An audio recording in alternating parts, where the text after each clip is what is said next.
Hello there. Once again, it's Anton from Antonio Bay. Thank you so much for stopping by the collection room. Today I'm taking taking a look at a few more issues of Alpha Flight here. We are up to issues 21 through 24. This is getting a little bit later in John Byrne's run on this book, and I threw a lot of shade on John Byrne last last episode, and I've had a lot of comments in regards to that. It seems like just because everybody's like, well, my complaint is not a lot happens. Like what is the point of the team? And I feel like there's a lot of fairly boring things that happen. However, most of everybody has been saying that's what they liked about Alpha Flight. Well, I understand that, and I like the downtime side stories and personal lives of people as well. Some of my favorite issues of X-Men are the issues where nothing happens. However, there is still things that happen, and it's those events that give the downtime meaning and drive the teamwork of the team. And this book, I mean, so far we have seen them fight Tundra in like the first or second or third issue. It's like very, very early on. And we had a brief kind of appearance from the Master, but he hasn't really done a whole lot. He threatened a couple of members. We had Namor and the Invisible Woman step in to basically deal with most of that. And for the most part, there hasn't been a ton of exterior villains or anything like that really motivating the unity of the team.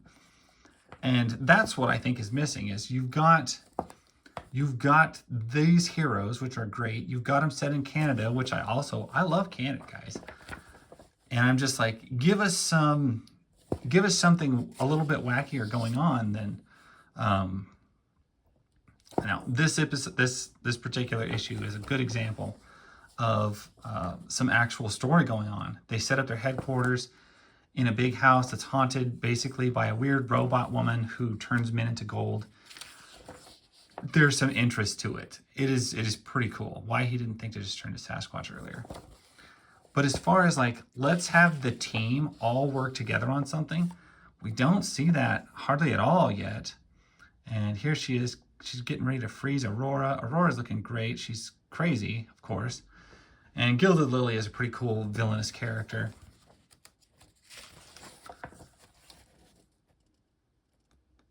Is that blood? Oh. Anyway. So those are my complaints that I've mentioned before. That is a horrific thing. What's even more horrific is when he rips the face off and she just kind of dusts away into nothing. So keep in mind, when I nitpick Alpha Flight, this is the first major series that I wanted to collect and complete it out. I caught them all in quarter bins. This was my book. Like, more than any other comic growing up, this was the book I wanted. And early on in life, I tried to get out of comics and try to do something else, and I ended up selling all my comics, and I really regretted selling my Alpha Flights. Well, years later, I reacquired all my Alpha Flights, and then I had another tough, basically a divorce come up, and I ended up selling all my comics again, including all my Alpha Flights. And then this is the third full complete set of Alpha Flight that I have tracked down, bought, collected, and preserved. And I'm trying to preserve them all just by making these videos which honor the series. But that said, you know, this is not a series I've been around it a lot.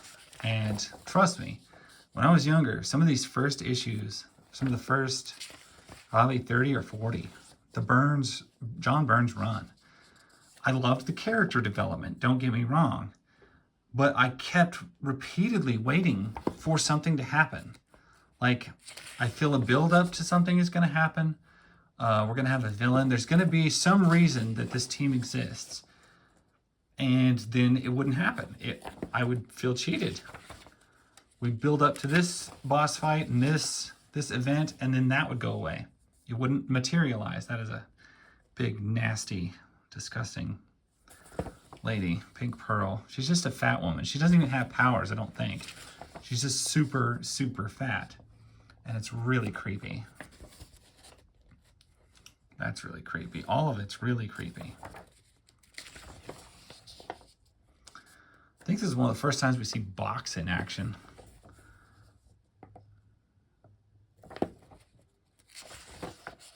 We see him, we just don't see him in action. And we just see Madison Jeffries just kind of hanging out on the side. And don't get me wrong, I don't mind these little squabble fights with minor villains and stuff like that. I think that is great. That's like the X-Files Monster of the Week episodes. I love those. But I feel like you need at least the occasional threat that's big enough that justifies the team wanting to be all together or requiring an entire team of alpha class heroes to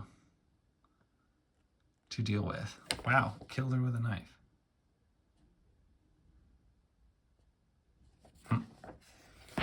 Weird. The knife didn't even kill her. Yeah, meet Pink Pearl. Just, that is a disgusting issue. Secret of Sasquatch. I just thought it was weird because it's not that much of a secret. Night of the Beast. Stop, please stop. Why are you doing this? You're killing me. It looks pokey. It looks bad. I believe that is, what's her name? Snowbird. Hey, sometimes the names just don't roll off the tongue. It's a thing.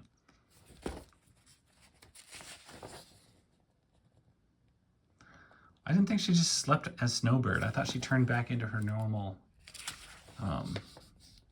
character. Who is Judd fighting with now?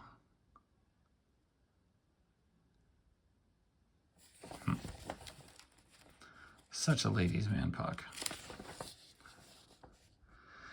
And also, you know, as much as I love the character Puck, and as badass as he is portrayed, like in dialogue, it's so long, like in the series, before you really, really get to see him like cut loose or do anything cool. That's frustrating. They just don't do that much superhero work.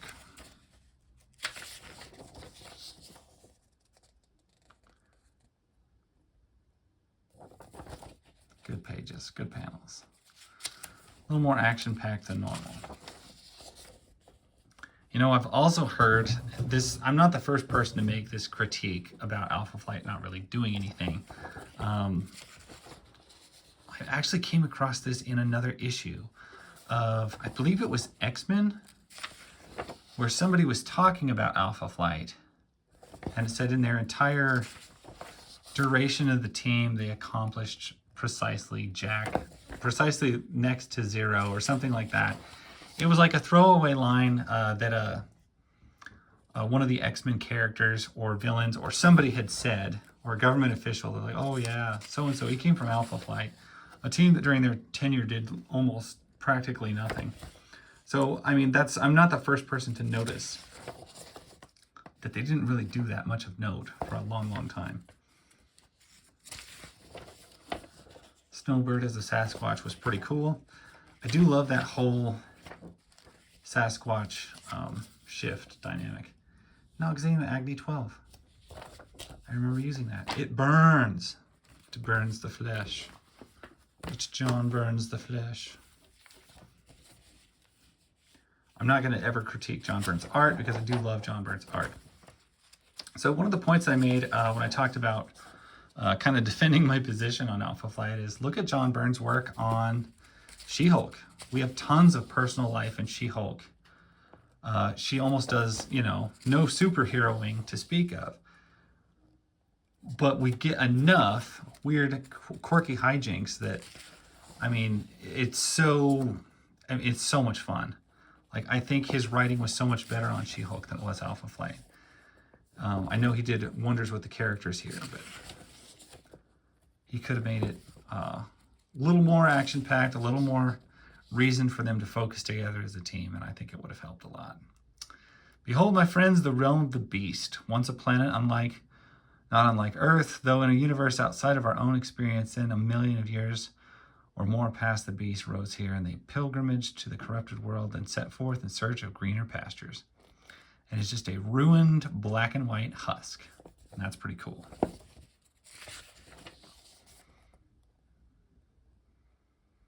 I also can't see the creatures are still there. A lot of them still exist.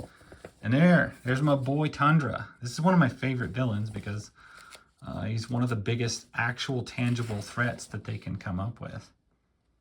Not Tundra alone, Kariok, the Tillamook.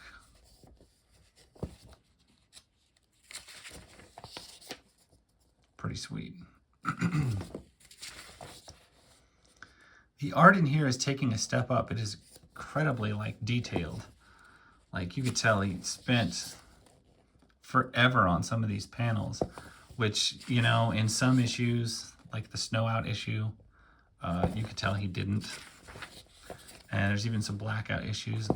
I actually found a She-Hulk that referenced that and her complaining about John Byrne doing the white pages in issue 5. And they're all, I think it was issue 5. And they're all, she's just like, you know, half your readers hated it when you did it the first time. Stop doing it again. And she actually punches through the wall of the paper. It's pretty hilarious. She critiques John's work as much as anybody. And she is John's work, so. Creepy book right there.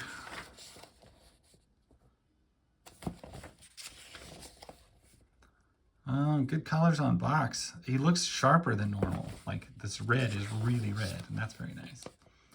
Star Comics, if anybody remembers those. I do love Heather. You gotta love Heather. And I feel like the book takes a significant upturn in coolness when Heather takes the lead role. I believe it's in issue 32 where she actually dons the suit. That from then on, Alpha Flight is way more fun to read for me. I've read through it a couple times, and I remember the first time, the first 30 issues or so was tough to get through. But like I said, that's just my opinion. And even with my opinion, I still love this book. It's a good book. And I will continue to keep going through them because there's a long way to go. Thank you so much for watching. That is my story. That is Alpha Flight. I will catch you guys later. Bye.